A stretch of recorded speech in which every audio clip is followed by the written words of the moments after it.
ایک ولایتی پشاوری طالب علم حضرت کا ہاتھ دبا رہا تھا. ہاتھ دباتے دباتے اس نے سوچا کہ یہ وہ شخصیت ہے جس سے برطانیہ بھی ڈرتا ہے, لاؤ دیکھو ان کے ہاتھ میں طاقت کتنی ہے. تو ہاتھ توڑنے لگا, حضرت کا ہاتھ توڑنے لگا. دوستو حضرت کو احساس ہوا کہ یہ طالب علم میرا ہاتھ توڑ رہا. حضرت نے ہاتھ ٹائٹ کر دیا, وہ ٹس سے مس نہیں کر سکا, وہ ٹس سے مس نہیں کر سکا. بہرحال یہ شیخ الاسلام ہمیشہ انگریزوں سے ٹکراتے تھے.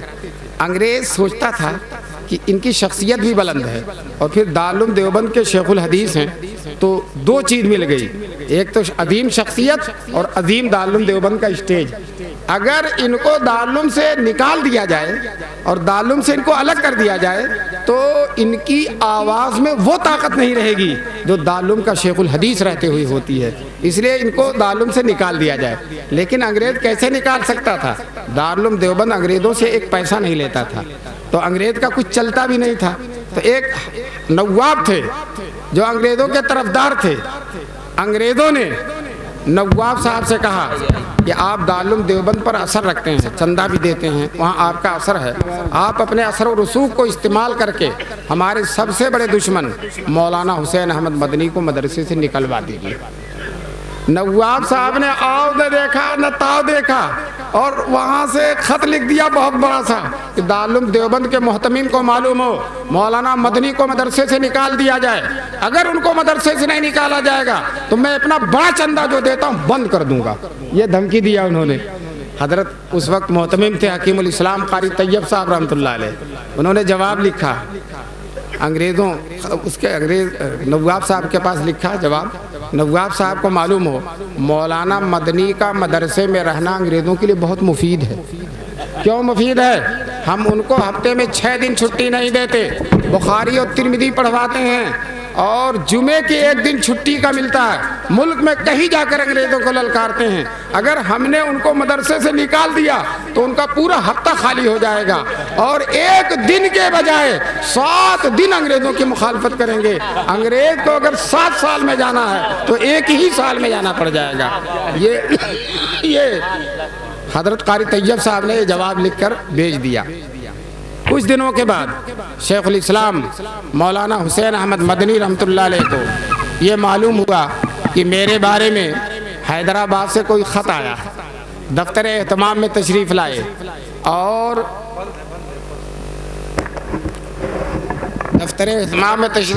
حضرت محتمیم صاحب سے کہا حضرت میرے بارے میں حیدرآباد سے کیا خط آیا ہے اور آپ نے کیا جواب دیا؟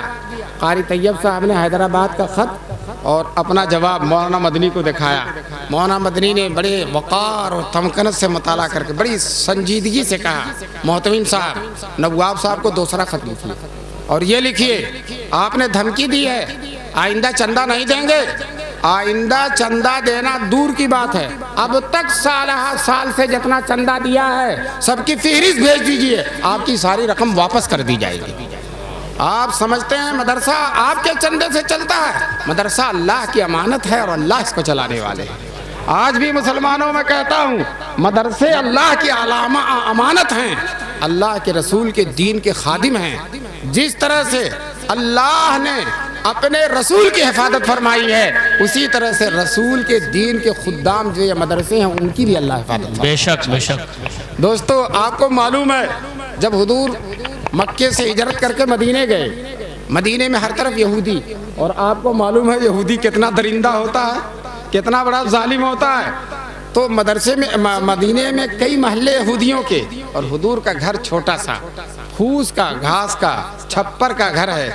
ڈر یہ کوئی یہودی آگ نہ لگا دے. رات میں صحابہ کرام اپنے طور پر رات میں حضور کے گھر کی نگرانی کرتے تھے. ایک دن رات میں اپنے کمرے میں اپنے گھر میں حضور سوئے, چھوٹا سا ایک روم ہے اسی میں شہنشاہ کونین رہتے ہیں, ایک چھوٹا سا کمرہ ہے, اور دوستو شہنشاہ کونین اسی میں جبریل بھی آ رہے ہیں, وحی الہی اتر رہی ہے, اور اللہ کا سب سے بڑا محبوب اس میں رہتا ہے. چنانچہ گھر میں سوئے ہوئے ہیں, رات میں جبریل آتے ہیں, قرآن کی آیت لاتے ہیں, یا ایھا الرسول بلغ ما انزل الیک من ربک, اے رسول اللہ کی طرف سے جو حکم آیا اسے پہنچا دیجیے.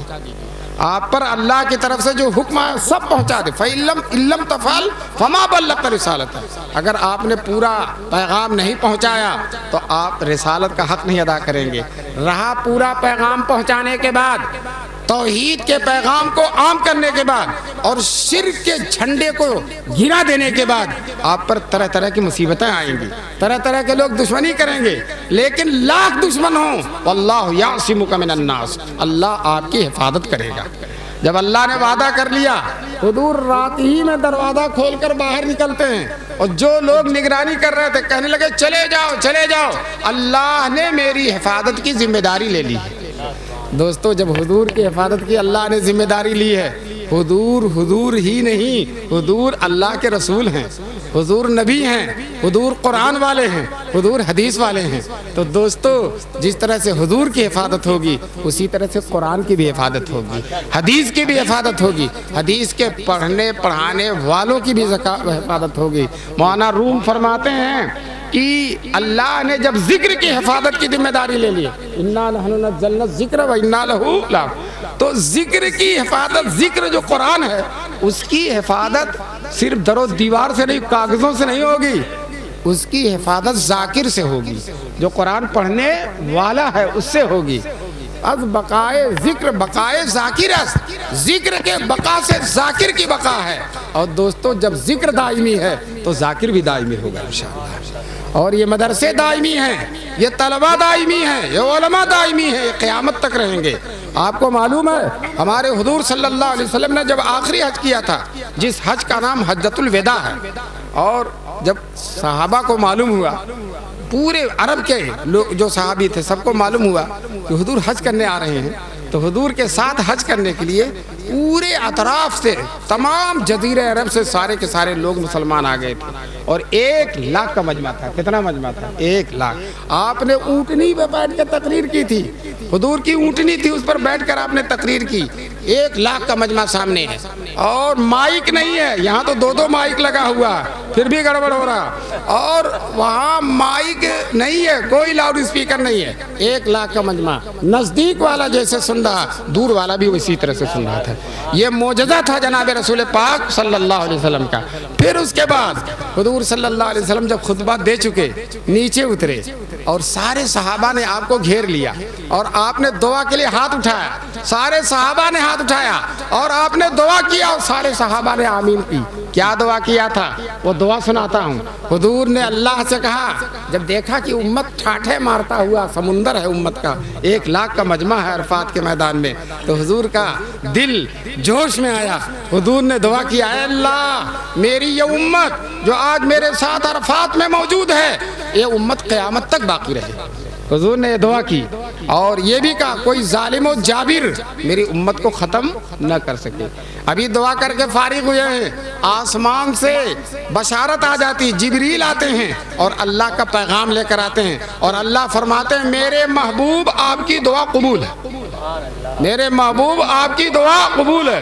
اے مسلمانوں، اس مقبول دعا کے بلبوتے پر میں کہتا ہوں، اس ملک میں، اس دنیا میں، اس عالم رنگ و بو میں کوئی رہے یا نہ رہے، ہم تو قیامت تک رہیں گے انشاءاللہ، ہم تو قیامت تک رہیں گے. ہمارے سر پر دعا ہے جناب رسول پاک صلی اللہ علیہ وسلم کی. دوستو جب ہم قیامت تک رہیں گے تو یہ آپ کا مدرسہ امداد العلوم یہ بھی انشاءاللہ قیامت تک رہے گا. دارالعلوم دیوبند، مظاہر العلوم سہارنپور، ندوۃ العلماء، چپے چپے میں جتنے مدارس ہیں انشاءاللہ سب کے سب قیامت تک ہوں گے. اس لیے کہ یہ مدارس کے علماء اور طلبہ بھی تو حضور کی امت ہیں، اور جب حضور کی امت قیامت تک باقی رہے گی تو یہ مدارس بھی قیامت تک باقی رہیں گے انشاءاللہ، باقی رہیں گے. جو لوگ مدارس کی مخالفت کرتے ہیں، سازشیں کرتے ہیں اور طرح طرح کی مخالفتیں کرتے ہیں، دوستو ایک دن آئے گا کہ وہ نہیں رہیں گے اور مدرسے رہیں گے انشاءاللہ، وہ نہیں رہیں گے اور مدرسے. بہت بڑے بڑے فرعون اور شداد اور نمرود اور حامان پیدا ہوئے، اور کب آئے کب گئے کسی کو پتہ ہی نہیں چلا. اور نبیوں کی تعلیم، نبیوں کی نبوت، نبیوں کی رسالت اور رسول پاک صلی اللہ علیہ وسلم کی امت انشاءاللہ ثم انشاءاللہ کبھی ختم ہونے والی نہیں ہے. ہم مسلمانوں امت کی سب سے بڑی خدمت یہ دینی مدرسوں سے ہو رہی ہے. انہی مدرسوں سے بڑے بڑے لوگ پیدا ہوئے. انہی مدرسوں سے حضرت مولانا الیاس صاحب پیدا ہوئے جن کی تحریک عالمی تحریک ہے. اور اسی مدرسے سے جو ہے شیخ الہند پیدا ہوئے, شیخ الاسلام پیدا ہوئے, حکیم الامت مولانا اشرف علی تھانوی پیدا ہوئے. آج جن کی خدمات سے پورا عالم منور ہو رہا ہے. دوستو یہ مدرسے بڑی عظیم نعمت ہیں, بڑی عظیم دولت ہیں. اللہ تبارک تعالیٰ ان مدرسوں کو قبول فرمائے. اور ان مدرسوں کا سلسلہ شروع کیا ہے ہمارے رسول پاک صلی اللہ علیہ وسلم نے. حضور کا بھی مدرسہ تھا جس کے بانی اور محتمم حضور تھے, اور بانی اور محتمم وہی ہوتا جو طلبہ کے کھانے کا انتظام کرے. تو ایک صفہ ہے آج بھی مدینے میں موجود ہے, اسی میں کچھ طلبہ رہتے تھے 80-85, کبھی گھٹتے تھے کبھی بڑھتے تھے. جیسا کہ مدرسوں میں لاک ڈاؤن میں گھٹ گئے اور لاک ڈاؤن کے بعد کچھ بڑھ گئے, اور لاک ڈاؤن سے پہلے بہت زیادہ تھے. تو گھٹتے بڑھتے وہ حضور کے مدرسے کے بچے بھی گھٹتے بڑھتے رہتے تھے, اور ان کے کھانے کا انتظام حضور فرماتے تھے.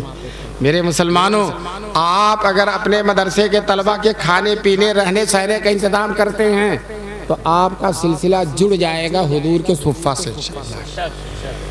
میں نے ایک مثال دی, جیسے آپ موبائل میں کچھ ڈالیے, پیسہ وغیرہ کوئی چیز ڈالی, فوراً پہنچ جاتا ہے. اسی طرح سے آپ نے مدرسے میں کسی مدرسے میں چندہ دیا, وہ صفہ تک پہنچ گیا, وہ حضور کے صفہ تک پہنچ گیا. اس کے طالب علموں میں حضرت ابو ہریرہ بھی تھے, اور جب حضور کے گھر فاقہ ہو جاتا تھا تو حضور کے مدرسے میں بھی فاقہ ہو جاتا تھا. چنانچہ کسی شاعر نے کہا ہے, جو کی روٹی بھی پکتی نہیں ان کے گھر, جو کی روٹی بھی پکتی نہیں ان کے گھر, جن کی خاطر بنا عرش و لوح و قلم.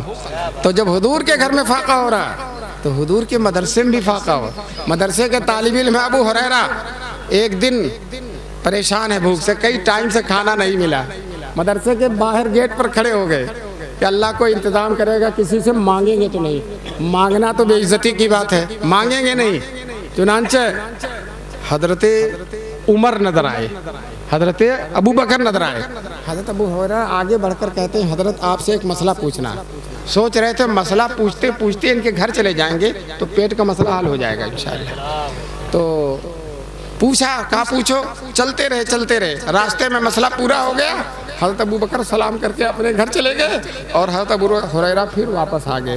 پھر حضرت عمر ملے, سوچا لاؤ ان سے سوال کرنے کا, حضرت ایک مسئلہ پوچھنا ہے.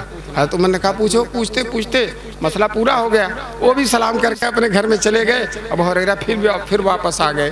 اتنے میں جناب سرور کونین صلی اللہ علیہ وسلم نظر آئے. ابو ہریرہ نے سوچا یہ وہ در ہے کہ جس در سے کوئی امید ٹھکرائی نہیں جاتی, یہ وہ در ہے کہ جس در سے کوئی امید ٹھکرائی نہیں جاتی. حضور سے کہا اللہ کے رسول ایک مسئلہ پوچھنا. حضور سمجھ گئے, کہنے لگے مسئلہ رہنے دو میرے ساتھ چلو, مسئلہ رہنے دو میرے ساتھ چلو. چنانچہ جو ہے حضور اپنے ساتھ لے گئے, ابو ہریرہ کو گھر کے باہر کھڑا کر دیا. گھر کے اندر گئے, کہا مہمان ابو ہریرہ کھڑے ہیں, کچھ ہے؟ تو اہلیہ مطہرہ نے کہا ایک پیالہ دودھ ہے. ابو ہریرہ باہر سے سن رہے ہیں, انہوں نے سوچا یہ دودھ تو میرے حصے میں ہے, طے ہے انشاءاللہ, یہ تو مجھے مل کر رہے گا جب یہ دودھ ہے.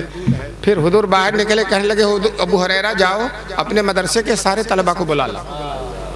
صفہ میں 80 طالب علم, ایک پیالہ دودھ اور 80 طالب علم. جو ہے ابو ہریرہ چاروں ناچار گئے, اور راستے میں سوچتے جا رہے ہیں کہ 80 آدمی ہیں تو ایک پیالہ ہے, مجھے کیا ملے گا, میں ہی اگر پلاؤں گا تو مجھے تو کچھ بھی نہیں ملے گا. خیر سب کو بلا لائے. حضور نے پیالہ ابو ہریرہ کو دے دیا. ابو ہریرہ پلاؤ, سب کو پلاتے رہے, سب کو سب پی پی کے الگ ہوتے رہے. پھر حضور صلی اللہ علیہ وسلم نے آخر میں ابو ہریرہ سے کہا تم پی لو. ابو ہریرہ نے پیا, کہا اور پی لو, اور پیا, اور پی لو. کہنے لگے اللہ کے رسول گلے تک آ گیا. پھر حضور نے اب لے کر پی کر ختم فرما دیا. بتاؤ ایک پیالہ دودھ میں اتنے سارے لوگ شکم سیر ہو گئے. مسلمانوں اسی کا نام برکت ہے. ہم کثرت کے چکر میں رہتے ہیں, ادھر سے پیسہ ادھر سے پیسہ ادھر سے پیسہ, لیکن برکت کے چکر میں نہیں رہتے. دوستو حضور کی یہ برکت آج الحمدللہ ان علماء کو ملی ہوئی ہے. ان کی تنخواہیں تھوڑی ہوتی ہیں, معمولی تنخواہ, لیکن ماشاءاللہ اللہ تعالیٰ ایسا کھلاتا ہے, ایسا پہناتا ہے کہ 1.5 لاکھ تنخواہ پانے والوں کو وہ نصیب نہیں ہے. آپ کے گھر بھی دیسی مرغا اسی وقت کٹتا ہے جب کوئی مولانا مہمان ہوتے ہیں۔ اللہ خوب کھلا رہا ہے۔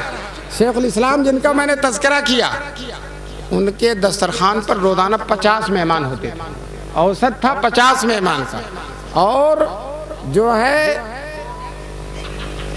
جتنے بھی مہمان، حضرت کی تنخواہ صرف 500 روپیہ، اور 50 مہمان روزانہ کھا رہے ہیں، اور سالن اور روٹی، سادہ کھانا۔ آج دارالعلوم دیوبند میں محدث ہیں مولانا نعمت اللہ، وہ کہتے ہیں میں نے طالب علمی کے زمانے میں شیخ الاسلام کے دسترخوان پر سالن اور روٹی کھائی تھی، وہ لذت وہ لذت وہ لذت، آج 95 سال کی عمر ہو گئی ہے، پوری عمر میں وہ ایسا لذیذ کھانا کہیں ملا ہی نہیں۔ بادشاہوں کے بھی دسترخوان پر گیا، نوابوں رئیسوں کے بھی، لیکن اس مرد قلندر کے دسترخوان پر جو لذت تھی وہ کہیں نہیں ملی۔ دوستو جانتے ہیں کس کی لذت ہے؟ تقویٰ کی لذت ہے، یہ حدیث کی لذت ہے، یہ وراثت نبوت کی لذت ہے، یہ علم دین کی لذت ہے، یہ للہیت کی لذت ہے، یہ رزق حلال کی لذت ہے۔ اللہ تبارک تعالیٰ اس لذت سے ہم سب کو آشنا فرمائے۔ آج کل ہمارے لوگ بچوں کو مدرسے میں نہیں بھیجتے، سوچتے مدرسے میں جائے گا 12,000 تنخواہ پائے گا، کام کیسے چلے گا؟ انگلش میڈیم میں بھیج رہے ہیں، نیکر پہنا کر ٹائی لگا کے چھوٹے چھوٹے بچوں کو انگلش میڈیم میں بھیج رہے ہیں۔ ہم کہتے ہیں پڑھاؤ جو چیز پڑھاؤ، لیکن سب سے پہلے دین پڑھانا تم کو، سب سے پہلے حضور کو پڑھانا ہے، حضور کی باتیں پڑھانی ہے۔ آپ اپنے بچوں کو سب سے پہلے مکتب میں بھیجو، وہ قرآن پڑھے گا، ناظرہ پڑھے گا، اتحیات پڑھے گا، دعائے قنوت پڑھے گا، درود شریف پڑھے گا، اور اسی طرح سے ہماری بچیاں پڑھیں گی۔ دوستو یاد رکھو، جو بچے مکتب میں پڑھ گئے یا جو بچیاں مکتب میں پڑھ گئیں اور مکتب میں داخل ہو کر آگے بڑھی ہیں، وہ چاہے کہیں بھی جائیں، انشاءاللہ کتنا بھی خراب ماحول ہوگا ان کے سینے سے ایمان کا نور رخصت نہیں ہوگا انشاءاللہ۔ آج بچے اور بچیاں مرتد ہو رہی ہیں، غیروں کے ہاتھ میں جا رہی ہیں، یہ وہی ہیں جن کو شروع سے انگلش میڈیم میں لگا دیا گیا۔ اگر ان کو پہلے مکتب میں لاتے، دین سکھاتے، اللہ اس کے رسول کے جلووں سے ان کے سینے کو منور کرتے، انشاءاللہ ان کے سینے سے ایمان کا نور کبھی رخصت ہی نہیں ہوتا۔ یہ ہمارا قصور ہے، ہماری خرابی، ہماری بربادی ہے۔ ایک لڑکا نماز نہیں پڑھتا تھا، اس کے ابا حضرت تھانوی رحمۃ اللہ علیہ کے یہاں لے گئے کہ حضرت یہ میرا بیٹا نماز نہیں پڑھتا، دعا کر دیجئے۔ تو حضرت نے کہا بیٹے نماز کیوں نہیں پڑھتے ہو؟ تو کہنے لگا کس کی نماز پڑھوں، مجھے تو اللہ کا یقین ہی نہیں ہے، یہ میرا باپ ہے، اس نے مجھے کبھی اللہ کا یقین دلایا، اللہ کی بات بتائی، اس نے چھوٹے ہی سے میرا گلا کاٹ دیا اور مجھے 2 غیروں کے حوالے کر دیا، آج میں کیسے نماز پڑھوں گا؟ تو اس طرح سے بڑی بے رحمی کی بات ہوگی۔ ہم اپنے معصوم غنچوں کو، معصوم بچوں کو جو حضور کے لاڈلے ہیں، ان کو شروع ہی سے ہم ان کے دل میں حضور کی بات نہ ڈالیں، یہ ہماری بہت بڑی بھول ہوگی۔ اس لیے مسلمانوں طے کرو کہ انشاءاللہ ہم اپنے بچوں کو مکتب میں لائیں گے، انشاءاللہ مکتب میں لائیں گے، مکتب میں پڑھ کر وہ جو چاہے پڑھے، ڈاکٹر بن جائے، انجینئر بن جائے، ہم کسی چیز کے مخالف نہیں ہیں۔ آج علماء جیسے روشن دماغ ہے الحمدللہ کہ مدرسہ بھی چلاتے ہیں اور اصلی تعلیم کی درسگاہیں بھی چلا رہے ہیں، لیکن دین پہلے ہے اور دنیا بعد میں۔ پہلے اللہ کا نام ہے، رسول اللہ کا نام ہے، صحابہ کرام کا نام ہے، چاروں اماموں کا نام ہے، بزرگوں کا نام ہے، اور اس کے بعد پھر غیروں کی تعلیم ہے۔ شروع میں بالکل ننھے منھے غنچے کو ہم اس کے دل کو خراب نہیں کریں گے غیروں کی تعلیم سے آلودہ کر کے، جو دین سیکھ لیں گے، جو چاہیں گے سکھائیں گے۔ اور یاد رکھو، جو بچے حفظ کر کے انگریزی تعلیم میں جاتے ہیں، عالم بن کے انگریزی تعلیم، اس میں بھی بہت آگے ہوتے ہیں۔ اس میں علی گڑھ کے پروفیسران خود داڑھی بھی نہیں رکھتے، نماز بھی پتہ نہیں پڑھتے ہیں کہ نہیں پڑھتے، اپنے بچوں کو حافظ بناتے ہیں۔ پوچھا گیا کیوں حافظ بناتے ہو؟ کہنے لگا حافظ ہو جائے گا تو انگریزی تعلیم پڑھنا آسان ہو جائے گا اس کو۔ لیکن دوستو یہ نیت اچھی نہیں ہے۔ قرآن کو اس لیے پڑھایا جائے کہ انگریزی تعلیم کا زینہ بنے، یہ الگ بات ہے کہ وہ بن جائے گا۔ اور میں آپ سے بتاؤں، ابھی میں نانوتا میں ایک مکتب ہے وہاں گیا، اور ایک بچہ 15 پارہ کا حافظ، اور اس نے انگریزی میں تقریر کی، اور حضور صلی اللہ علیہ وسلم سے لے کر حضرت آدم تک پورا نسب زبانی سنا دیا، اور انگریزی میں ایسی اچھی تقریر کی اس بچے نے، فر بہت اس لیے کی، جو عربی پڑھ لیتے ہیں تو انگریزی بولنا بھی ان کے لیے آسان ہو جاتا ہے، تو شاندار بولتے ہیں۔ اب وہاں ڈاکٹر لوگ تھے، انجینئر لوگ تھے، بڑے بڑے وکلا تھے، وہ کہنے لگے ہم لوگوں کی پوری زندگی اسی وادی میں گزری ہے، عمر گزری ہے اسی دست کی سیاہی میں، پانچویں پشت ہے شبیر کی مداحی میں، ہماری پوری عمر اسی میں گزری ہے، لیکن ہم اتنی شستہ اور بہترین انگریزی نہیں بول سکتے۔